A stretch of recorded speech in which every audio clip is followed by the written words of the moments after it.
I'm Logan Crawford, and right now on Spotlight, we are delighted to speak with author Patty Dinelli. She weaves a grand tapestry of historical fiction in A Promise Fulfilled, transporting readers to the 1840s Louisiana and London through the experiences of Sir Phillip Westley Sanduvale and Lady Elizabeth and their son Thomas. We're delighted to be joined today by Patty and her granddaughter Sophia.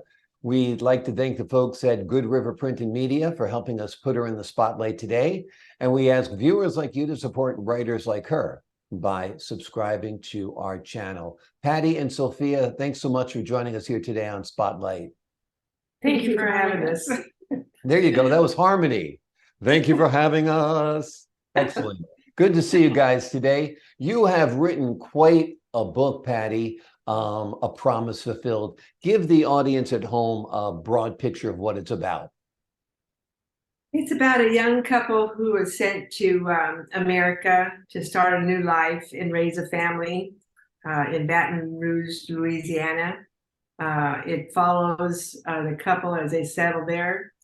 And in the book, we meet a cast of characters that takes us on quiet adventures of romance, tragedy, comedy, suspense.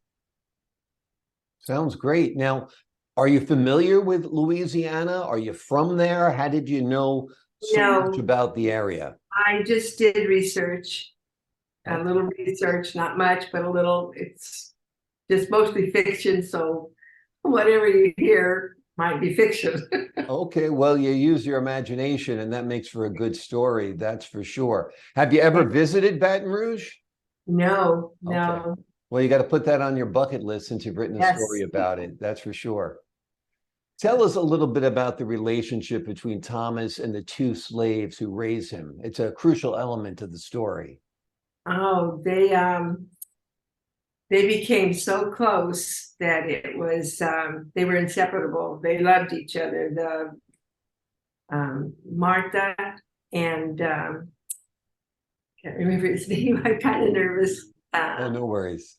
Jacob and Martha. They loved him like a son, and they raised him to be a good, decent man. Wonderful, wonderful. What was it like writing this story? Did you kind of get lost in the world you were creating? Yes, I did, to tell you the truth. And I thought that I just rambled on and on and on until I put it together and read it. Right. It was pretty hard because when I wrote it, it took me years. I lost my mother, and that's why I began writing this story. I was lonesome, and my husband was busy. So if we went anywhere or went on to deliver produce for him, I would write it on a napkin. I would write it on a paper bag. Anything I could get my hands on while I was driving with him.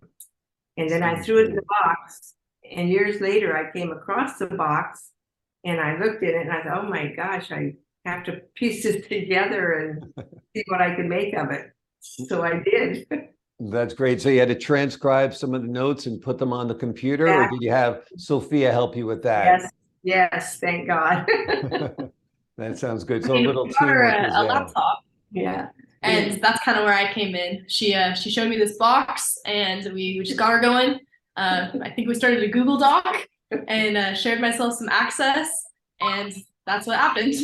Wonderful. So you're like her technical assistant here. She's got the story written down, and you're putting her into the 21st century tools to get it down on paper. Well, that's excellent. That's excellent. Must have been fun to collaborate with your grandmother, right? Oh, absolutely. She's the genius. I'm just the technical wizard. But yeah, I mean, she wrote a really good story, and I'm so proud of her and so happy that I got to start helping her. That's wonderful. Well, you should be proud of her. It is a great story.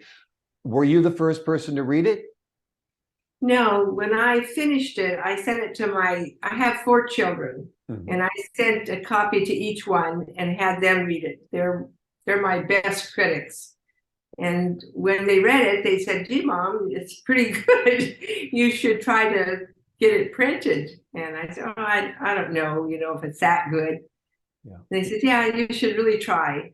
So I did. And this is what it came of. Well, we're glad you did. Some of the themes you talk about in your book are love, loss, betrayal. What was it like using those elements to drive the narrative forward? Uh, Actually, I really never thought about it. It just kind of flowed out. I don't know. The more I wrote, the more it flowed out. It's Yeah. hard to describe. Yeah, it's just Um, inspiration, I guess. You know, it I, wasn't like I'm going to write about love and loss and betrayal. It just became part of the story you were creating. right. Yeah. Yeah, because none of that happened in my life. I mean, I never had betrayal, or I had love, of course, Right. and some tragedy, but Yeah. I'm not sure if it came from that or not. It could have, Yeah.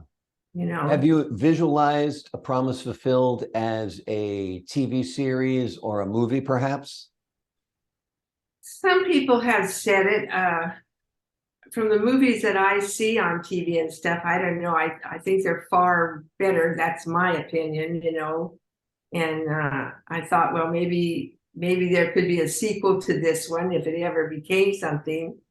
Uh, I'm not really sure how I visualize it, you know, as going forward. Right. Well, you're a modest woman. I think you'd probably love to see it on the big screen. It'd be Oh, yes. wonderful to see actors bring those roles to life. And it's amazing once you have something on paper to hear an actor read it and perform it. It gives you Yes. a whole new perspective on it. It's kind of wonderful. I mean, I personally see it as a TV series. Absolutely. I think it reminds me a lot of like period pieces like Downton Abbey. Mhm. I think that it could be a really good show like that, especially with so much history. Of course, a lot of research would have to be done, but I think that there's a lot of potential to make it a period piece, whether that's a movie or a TV series. I agree. I agree 100%. People are dying for that kind of fare. They love it. Like you said, Downton Abbey was extraordinarily successful, and The Crown, and a whole bunch of other series as well. So I think it would absolutely fit into that genre, and people would love it. Patty, you're working on any other books right now? Yes, I have one that I've finished, but it's a murder mystery. And I'm working on another one that I'm just getting into now. But Okay, I good. haven't done anything with the murder mystery yet. Well, that's a complete 180-degree turn with the Yes. murder mystery, right? Yes. Okay, sounds good. Well, you're full of surprises, and they're good surprises, and that's wonderful. You've got a great imagination. The name of the book is A Promise Fulfilled. It is written by Patty Dinelli. It is a work that she worked on for years, as you heard, scribbling away on napkins and paper bags and whatever she could find. And her lovely granddaughter, Sophia, came to her rescue and helped her put it all down on a modern day laptop, which is great. Patty and Sophia, thank you both for joining us here today on Spotlight. Thank you for having us. I was expecting more harmony. I thought you'd be like, thank you for having us. Okay, Sophia, you can say thank you also. I really Thank you. appreciate it. Okay, my pleasure. Okay. And to the folks at home, I'm Logan Crawford, thanking you for your time this time. Until next time on Spotlight.